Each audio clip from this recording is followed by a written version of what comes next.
Hi, എല്ലാവർക്കും glow up with Sandy YouTube ചാനലിലോട്ട് സ്വാഗതം. ഇന്നത്തെ ഒരു വീഡിയോ എന്ന് പറയുന്നത് ഹെയർ കെയർ ചാലഞ്ച് ഡേ 73 ആണ്. ഓക്കെ, അപ്പോൾ ഇന്നത്തെ ഒരു വീഡിയോയിൽ ഒരു ഹെയർ സ്പ്രേ ആണ്. ഇതിലെന്താണെന്ന് വെച്ചാൽ ഇഞ്ചി നീര് എടുക്കുക. ഓക്കെ, കുറച്ച് ഇഞ്ചി നീര് നിങ്ങളുടെ മുടിയുടെ അനുസരിച്ചിട്ട് എടുക്കാം. ഓക്കെ, അത് സ്കാൽപ്പിൽ മാത്രം തടവി കൊടുക്കാവുന്നതാണ്. അതാണ്.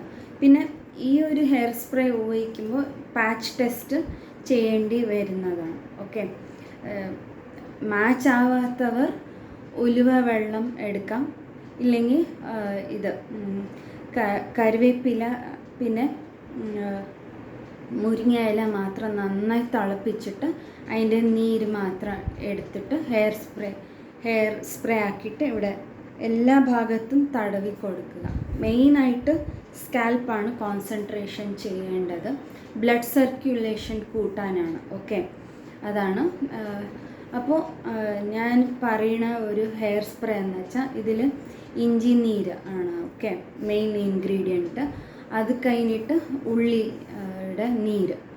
ഉള്ളിയുടെ നീര് എടുക്കുക. അത് നന്നായിട്ട് പിഴിഞ്ഞെടുക്കുക. ഓക്കെ, ഒരു 5-6 ഉള്ളി നീര് നന്നായി പിഴിഞ്ഞെടുക്കുക. ഓക്കെ, പിന്നെ കുറച്ച് കഞ്ഞിവെള്ളം ഇല്ലെങ്കിൽ വേപ്പില തിളച്ച വെള്ളം അതിലും മിക്സ് ചെയ്ത് ഉപയോഗിക്കാവുന്നതാണ്. ഓക്കെ, നിങ്ങൾക്ക് പാച്ച് ടെസ്റ്റ് എടുക്കേണ്ടത് ഇഞ്ചി നീരും പിന്നെ ഈ ചെറുള്ളിയുടെ നീര് രണ്ടും മിക്സ് ആക്കിയിട്ട് കുറച്ച് ഹണി ഉപയോഗിക്കാം, ഇല്ലെങ്കിൽ വെളിച്ചെണ്ണ ഉപയോഗിച്ചിട്ട് നന്നായി മിക്സ് ചെയ്തെടുക്കുക. മിക്സ് ചെയ്തിട്ട് ഡൈല്യൂട്ടാക്കി എടുക്കണം, ഇത് ഹെയർ സ്പ്രേ ആയതുകൊണ്ട്. പിന്നെ രാത്രി ഇല്ലെങ്കിൽ ഡേ ടൈം നന്നായിട്ട് സ്കാൽപ്പ് മസാജ് ചെയ്യണം. നന്നായിട്ട് ഞാൻ പറഞ്ഞ പോലെ തന്നെ റിവേഴ്സ് മെത്തേഡിൽ, അതായത് ഇൻവേർഷൻ മെത്തേഡിൽ മസാജ് ചെയ്ത് കൊടുക്കണം എപ്പോഴും. ഓക്കെ, എവറി നൈറ്റ് ഒരു 5-10 മിനിറ്റോളം മതിയാവും. പിന്നെ ഇതിൻ്റെ കൂടെ തന്നെ നന്നായി വെള്ളം കുടിക്കുക. നോർമലായിട്ടുള്ളത് ന്യൂട്രീഷ്യസ് ഫുഡ് എടുത്തിട്ട് ബാലൻസ്ഡ് ആയിട്ടുള്ളത്, പിന്നെ നന്നായി വെള്ളം കുടിക്കാൻ ശ്രമിക്കണം. ഓക്കെ, നാച്ചുറലായിട്ട് ഞങ്ങളുടെ ശരീരം കെയർ എടുക്കേണ്ടതുണ്ട്. ഓക്കെ, അതാണ് ഞാൻ പറഞ്ഞത്.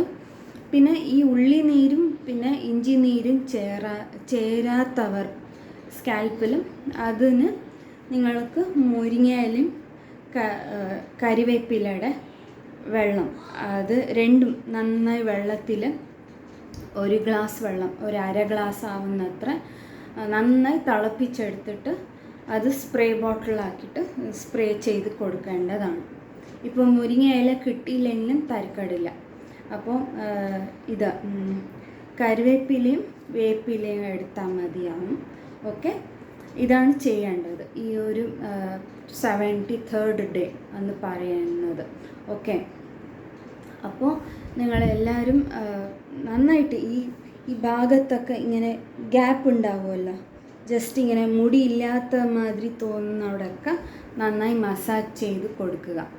ഓക്കെ, ഞാൻ വിശ്വസിക്കുന്നുണ്ട്, അതായത് നിങ്ങളെല്ലാവരും ഈ ഒരു ഹെയർ കെയർ റുട്ടീനൊക്കെ ഫോളോ ചെയ്യുന്നു എന്ന് കരുതുന്നു. അതായത് ഈ ഹെയർ കെയർ ചാലഞ്ചിൽ നിങ്ങൾ പങ്കെടുക്കുന്നു എന്ന് കരുതുന്നുണ്ട്. അപ്പോൾ നിങ്ങൾ ഈ വീഡിയോസൊക്കെ ഷെയർ ചെയ്ത് കൊടുക്കണം. സബ്സ്ക്രൈബ് ചെയ്യാത്തവർ ചാനൽ സബ്സ്ക്രൈബ് ചെയ്ത് ഓൾ എന്നുള്ള ഓപ്ഷൻ തന്നെ തിരഞ്ഞെടുക്കണം. ഓക്കെ, അപ്പോൾ നിങ്ങൾക്ക് വേണ്ട വീഡിയോസ് എന്താണ്, അതായത് എൻ്റെ കമ്മ്യൂണിറ്റി ടാബിൽ, ഈ ഒരു ചാനലിൻ്റെ കമ്മ്യൂണിറ്റി ടാബിൽ പോയിട്ട് നിങ്ങൾ വോട്ട് ചെയ്യുക. ഓക്കെ, ഞാൻ ഇനി റീസെൻ്റായിട്ടുള്ള പോസ്റ്റ് ഇട്ടിട്ടില്ല. ഹെയർ കെയർ ചാലഞ്ച് കഴിഞ്ഞിട്ട് നോക്കാമെന്നാണ് ഞാൻ തീരുമാനിച്ചിട്ടുള്ളത്. ഓക്കെ, അപ്പോൾ നിങ്ങൾ കമ്മ്യൂണിറ്റി ടാബ് ചെയ്ത് നോക്കുക. പിന്നെ നിങ്ങളുടെ മുടിയിൽ വല്ല റിസൾട്ട്സും വന്ന് കമൻറ്റ് ബോക്സിൽ അറിയിക്കുക. ഓക്കെ, അപ്പോൾ ഈ ഒരു ചാനൽ സപ്പോർട്ട് ചെയ്ത് പിന്നെ ഈ ഒരു വീഡിയോസൊക്കെ ഷെയർ ചെയ്ത് കൊടുക്കുക നിങ്ങളുടെ ഫ്രണ്ട്സിനും റിലേറ്റീവ്സിനും ഒക്കെ. ഓക്കെ, അപ്പോൾ നിങ്ങൾക്ക് ഈ ഒരു ഹെയർ കെയർ ചാലഞ്ച് ഇഷ്ടപ്പെടുമെന്ന് വിശ്വസിക്കുന്നു. എൻ്റെ കൂടെ തന്നെ നിങ്ങൾ ട്രാവൽ ചെയ്യുമെന്ന് കരുതുന്നു. ഓക്കെ, അപ്പോൾ അടുത്ത ഒരു വീഡിയോയിൽ കാണുന്നത് വരെ എല്ലാവർക്കും ബൈ. പിന്നെ സബ്സ്ക്രൈബ് ചെയ്യാത്തവർ മറക്കാണ്ട് സബ്സ്ക്രൈബ് ചെയ്യുക. ഓക്കെ, അപ്പോൾ ഓൾ എന്നുള്ള ഓപ്ഷൻ തന്നെ തിരഞ്ഞെടുക്കണം. പിന്നെ ഞാൻ മൊബൈലിൽ വീഡിയോസൊക്കെ ഇടുമ്പോൾ നോട്ടിഫിക്കേഷനായി നിങ്ങളുടെ മൊബൈലിൽ കിട്ടുന്നതാണ്. ഓക്കെ, പിന്നെ അടുത്ത ഒരു വീഡിയോയിൽ കാണുന്നത് വരെ എല്ലാവർക്കും ബൈ.